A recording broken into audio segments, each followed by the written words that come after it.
guys, how you doing? Welcome back to the channel. I know it's been a while. So I've been wondering why we haven't been posting videos. We're actually trying to improve the content for you guys. Some guys requested in the comment section that the audio wasn't too good, so we're actually recording from our phones, and we're just trying to figure out how we can, what microphones and stuff like that to use off our phones to actually improve the audio quality. I've got a little microphone now connected to my phone. I hope the audio is coming across loud and clear to you guys. Let us know in the comment section below. So yeah, what are we doing today? So today we're going to be doing something special. It's a two-parter. We both are going to be doing this together. So I'm going to be showing you how to make the chop and cook it. And then Auntie is going to take it outside and flambe it. Alright, awesome guys. Without further ado, let's go into it. Okay guys, so now we're ready to marinate our lamb chop. I washed it and dried it in our colander, and now it's ready to be marinated. So we're going to start with our spices. We're going to be using 6-gun grilled spice, the one that Ati uses for his brine meat. Gonna put in about. Okay guys, so our audio was a major fail. I really do apologize for that. So I'm just going to overlay my voice on this video. So Shivani's added 3 teaspoons of 6-gun grill, a teaspoon of chili flakes, some ginger powder,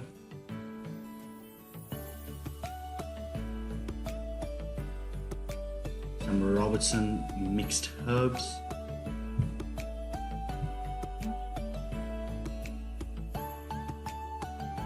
some Robertson steak and chop spice. That spice is also really amazing. Some black pepper. Remember guys, if you are making more chops, just go heavy on the 6-gun grill. If you feel you need more spice, you're most welcome to add more. So now we're adding in some fresh garlic and some fresh ginger. Very important in a meat dish. So we're going to give that a nice mix. Remember guys, the more you let your marinade stand, the better it is for all those spices, flavor to soak into the meat. If you're in a hurry, you're most welcome to marinate and throw them into the pan just like that.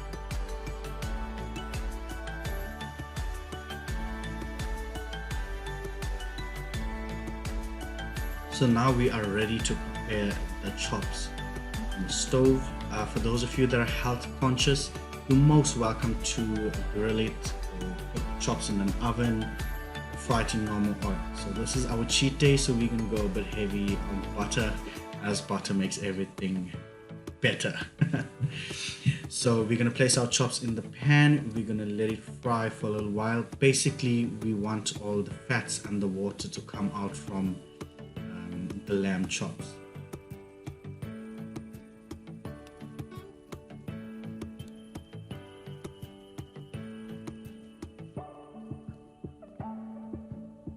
We're going to throw in some fresh thyme and rosemary, very important in a meat dish. Never leave them out.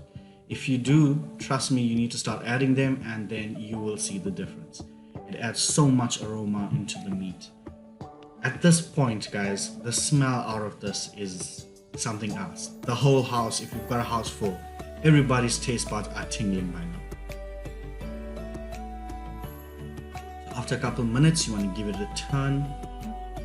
So we want to, like I said, get all the fats and water out of the meat, almost like a medium rare. My family likes their chops well done, so I mean everybody's preferences are different. You fry your chops where you find them perfect for you. Don't over fry them, because we're going to give them one more fry for the flambe. As you can see, we got it nice and golden brown, and now we are ready to take it outside. As you guys would have seen, we are using a electric stove inside the house, and essentially what you want for this is a gas stove. You need that flame. So this is important guys, this is what makes the whole dish. You need to use butter at this point here. That's basically your gravy right there. It's a bit of an unhealthy gravy, but have a cheat day once in a while. So thyme again, very important, and rosemary. You want to get this pan nice and hot, guys. You need to have the pan and the heat up when you are flambeing. So I like to use a 10-year-old brandy, KWV. It's a very sweet brandy. Remember, if you use a sour brandy, it won't complement the dish unless you like that. But what you want is a sweet brandy, sweet alcohol to give that flavor to the meat. Another good alcohol to use is a Hennessy, which is a cognac, which is also really nice, but today I chose to use the KWV. It's just my go-to. That's just my personal preference. Okay guys, once your pan is nice and hot and the butter has melted, we want to get our chops in there. We want the butter and the thyme and rosemary, all that flavor, to infuse nicely into the meat. So guys, this makes for a really great date night dish, or it's actually a great party trick if you've got some family over. Make them feel like they're in a fancy restaurant or so. It's a really tasty dish. It's a little bit of a rich one, but I mean, too much of good stuff is bad stuff as well. So at this point, we are ready to flambe our chops. You just want to give it a few turns on that butter. And I use a tot glass of brandy or cognac if you choose. That's a great measurement so you don't overwhelm the dish.